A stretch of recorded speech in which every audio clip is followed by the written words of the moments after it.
Have you been thinking about moving lately?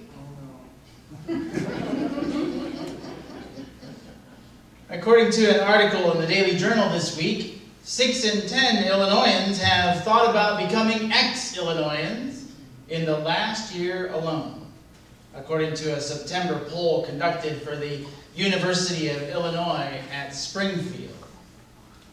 In 2018, a bit over half, 53% of respondents said they had considered moving out of Illinois in the previous 12 months, the report said.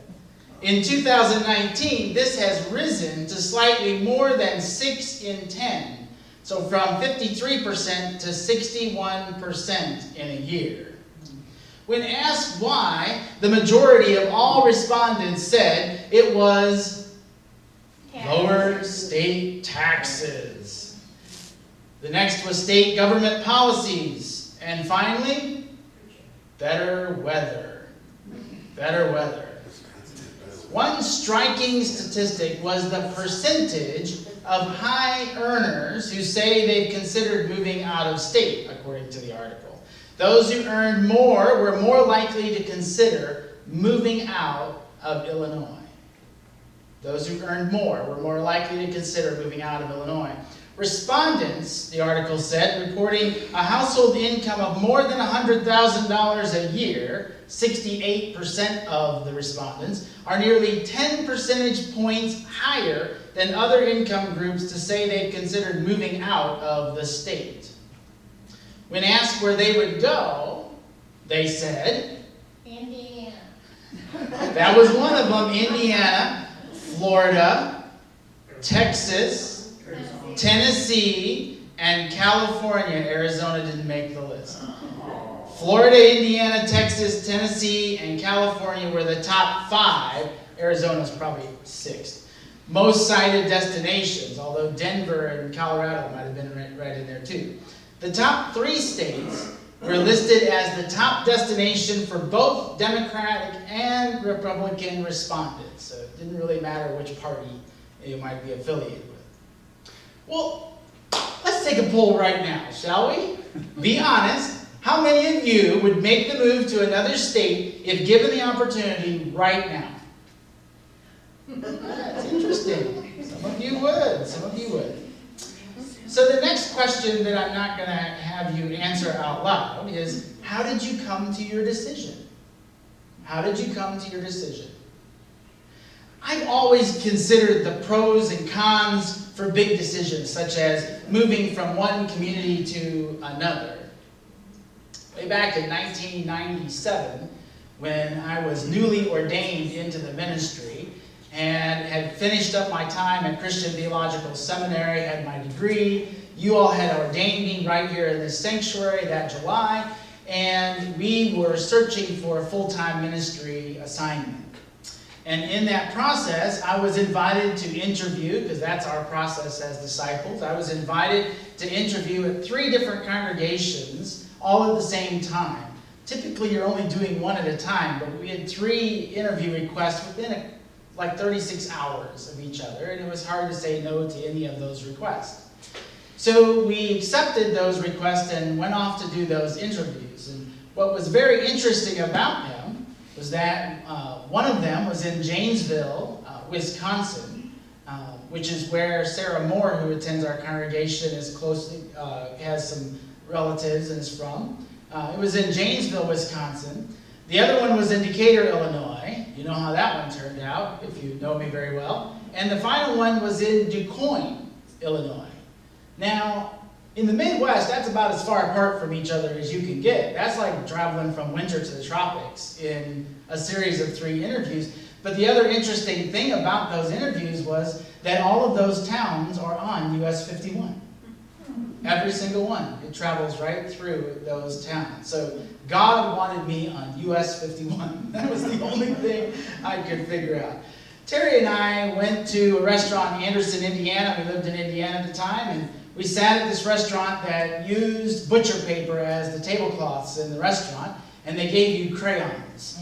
when you went to that restaurant. We sat there and we made a list of pros and cons of all three of those opportunities for ministry in those three communities. Everything from things like how far apart they were from where our parents and our families lived, to what kind of position it was, because they weren't all exactly the same, to what shape the housing was in, or if they even offered housing, to what the community was like and what it had to offer, and how we felt God could use us in that community. All of those things were factors in coming to a decision, and it was through those lists that we decided to follow the call to Decatur, Illinois, at Central Christian Church, where I spent 14 years before coming to be your pastor 9 years ago next Sunday. And so that's a little story about that, but we use those pros and cons. Truth be told, it's always easier to come up with the cons of staying put in a place than of changing one's address, if you've ever had to do this. And to find the pros of a new place, you can always find those, right?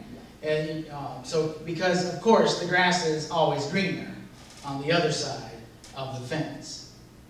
I wonder if any of those 6 out of 10 respondents from the state of Illinois ever considered this simple thing, that Illinois' proximity is to the largest bodies of fresh water on the planet when they considered moving out of state. You might think, what are you talking about? Well, when we were looking at housing opportunities for our sons up for Governor State University, and we were talking to a guy that ran an apartment complex there, we were looking at possibilities of having the boys move up there and things, and we talked about people moving out of state and all that kind of thing. That conversation came up, and he says, I'm staying put. He says, I live next to the largest body of fresh water in the world. And I thought, I was born and raised in Kankakee County. And not once in my lifetime did I ever consider that I lived not that far from the largest body, or one of the largest bodies of fresh water in the entire world. Well, that's no big deal, right? It is. It's a huge, huge deal. For decades, scientists and geologists have been warning about the finite supply of uncontaminated fresh water on Earth, and have called for the conservation of it. Like turning off the water while you're brushing your teeth, etc. Taking shorter showers, all of those kinds of conserving efforts. Not watering your lawn over and over and over and over again, those conservative efforts. Major droughts in the plains and the west nearly dried up reservoirs in recent years. They just about ran out of fresh water in California. And you live 35, 40, 60 miles, whatever it is, from the shoreline of one of the largest bodies of fresh water in the world. In California this week, dry conditions, California, one of the top 5 destinations of Illinois residents ready to leave, dry conditions coupled with warm desert winds resulted in the threat of fires, which resulted in the power company cutting electricity to millions of their customers. No Wi-Fi, no television, no air conditioning, no hair dryers, no curling irons, no Instapots, all of those things, because it's dry and their wildfire possibility was high. Because their high voltage lines, they found out because of recent fires that killed people and damaged billions of dollars in property, when they blow in the winds and they hit each other, they create sparks that create these massive wildfires. Destination, California. Good luck. Watching the rising level of the oceans as polar ice melts, other scientists have predicted that Florida, another top 5 destination, parts of Texas, another top 5 destination, and most of the Gulf states will be flooded in the not-so-distant future and become part of the Gulf of Mexico, with the mountains of Tennessee being the new southern coastline. Now, I know some of you are out there saying, oh, that's just crack people, they don't know what they're talking about, etc., etc. Well, the glaciers aren't getting any larger, in the north. The polar bears don't have much left to walk around on. Something's changing. And if you've ever watched ice melt in a finite container, eventually, if there's so much ice, the water that's there floods over the container. And then there's the Plain States. They didn't make the top 5, of course, but if you'd like to move out to, the Dakotas, for instance, they got 13 inches of snow the other day, so have fun with that. Those perfect places that we all think exist are pretty hard to find. There's always something there. It's not always greener on the other side of the fence. The Israelites to whom Jeremiah wrote found themselves in a new place, and it wasn't at all what they would have hoped for. Carried off into exile by Nebuchadnezzar and the Babylonian army, they longed to return home. They longed to return home. But that was just not to be the case. That wasn't to be the case. Can you advance the slide? There by the rivers of Babylon, we hung our harps in the willows and wept when our captors taunted us to sing a song of Zion, for how could we sing the Lord's song in a foreign land? Those words may sound familiar to you because Don McLean turned it into a beautiful, beautiful melody by the waters. Even though they cried, God, who had not abandoned them, simply responded, "Make the best of Babylon. Make the best of Babylon. Build houses and live in them. Plant gardens and eat what they produce.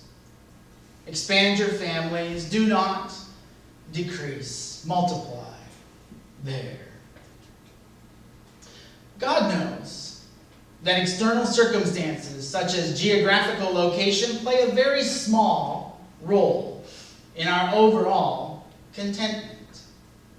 One of the secrets of a good life is learning to make the best out of the circumstances we find ourselves in. Learning to make the best out of the circumstances we find ourselves in.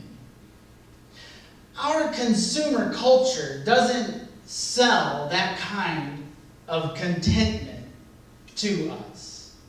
It doesn't sell that kind of contentment to us. There is always something new to make us more content than we already are. There's always something new to make us more content than we already are. We are restless creatures, are we not? From our nomadic beginnings to our present day 24/7 lifestyles, humanity has always been on the move, exploring, settling, developing. It's as if it's part of our DNA. For centuries, family groups or tribes moved together and settled together as one. Many of my relatives lived within 30 to 50 miles of my brothers and me growing up in Kankakee County. Just in my lifetime, that has changed, with many of our cousins living hundreds, if not thousands of miles away. Some moved for employment in the 80s when jobs were scarce here. The global economy that expanded in those years when manufacturing jobs moved south or across the oceans meant sons and daughters couldn't rely as much as they once did to do what their parents did for a living in the very place where they worked. Couple that with the technology revolution of the 20th century and the building of the information superhighway, and we have become more mobile than previous generations.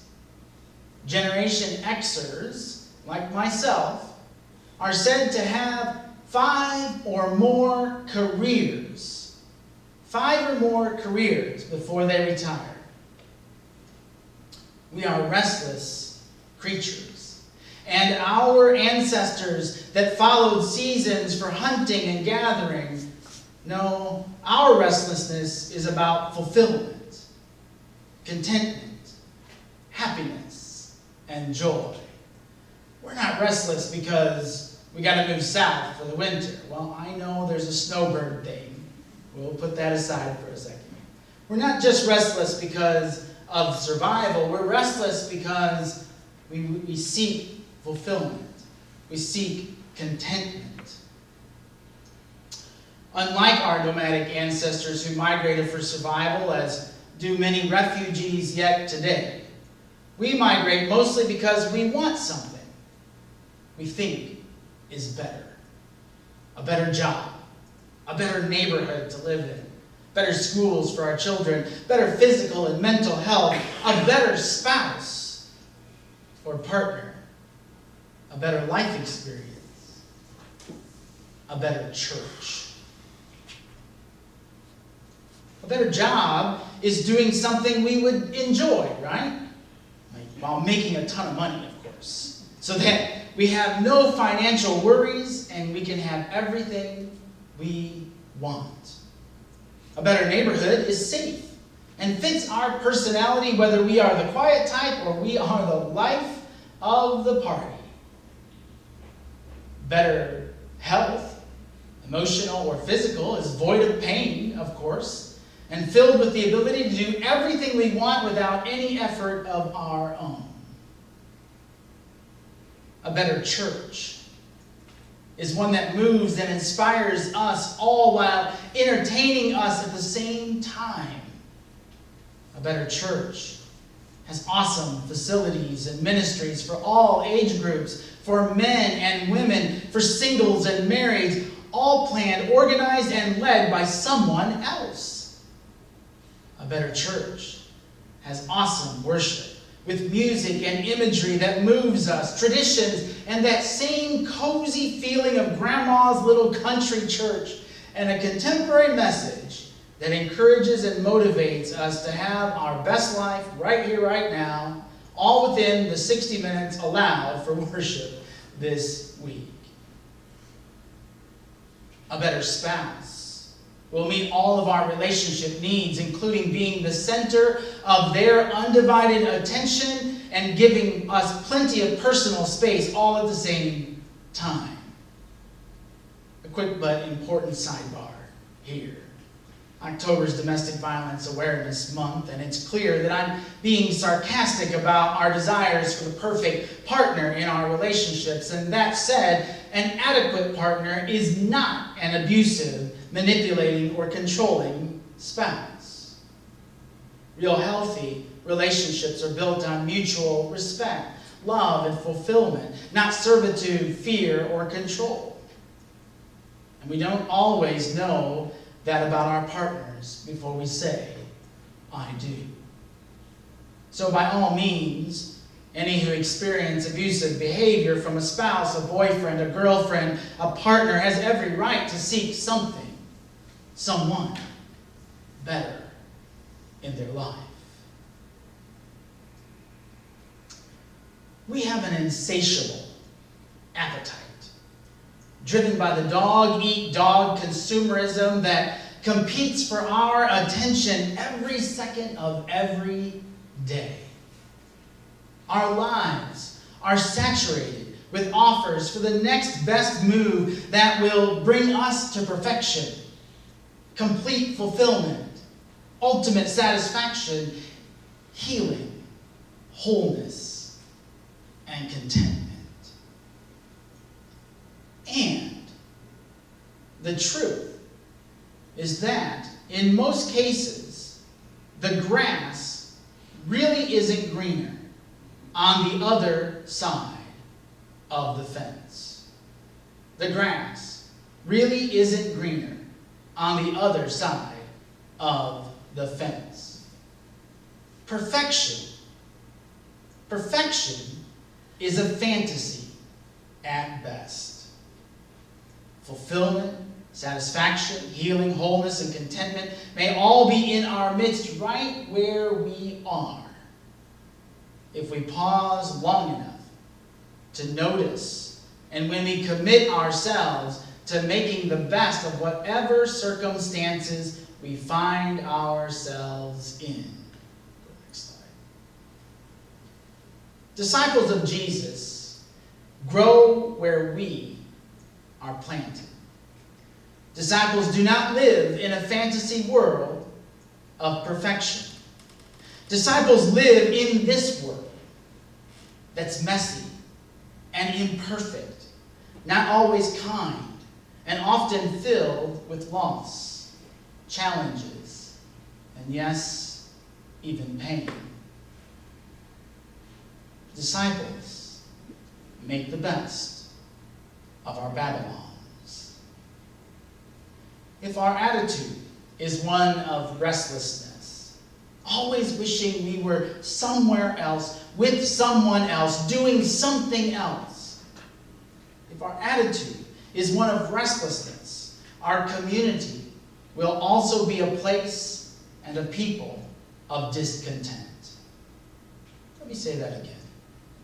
If our attitude is one of restlessness, our community will also be a place and a people of discontent.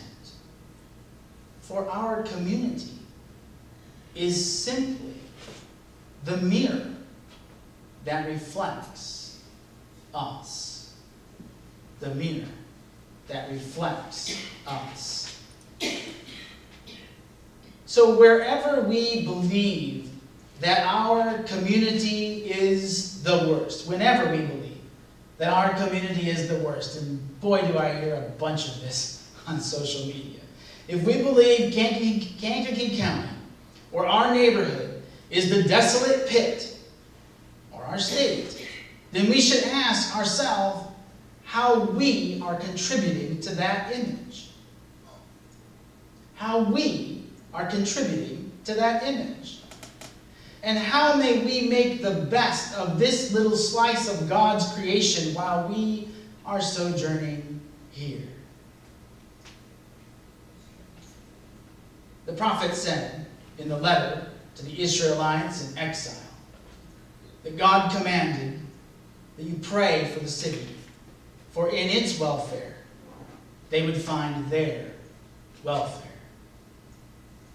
Folks, when our community is faring well, prospering socially and economically, when all children and youth are educated, nourished, and celebrated, when our elders are cared for, nourished, and celebrated, when our workers are fairly compensated, nourished, and celebrated, when our guests are welcomed, nourished, and celebrated, when our businesses flourish and reinvest in our community, when our churches teach and practice wholeness and reconciliation, when our community is faring well, we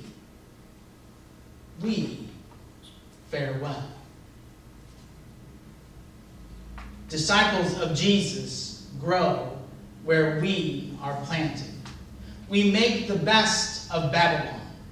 We are not always looking on the other greener grass of the fence. Rather, we are tending the grass on our side of the fence, knowing all the while that God is right there with us, that God has not left us. And that, my friends, is when we experience the difference of discipleship.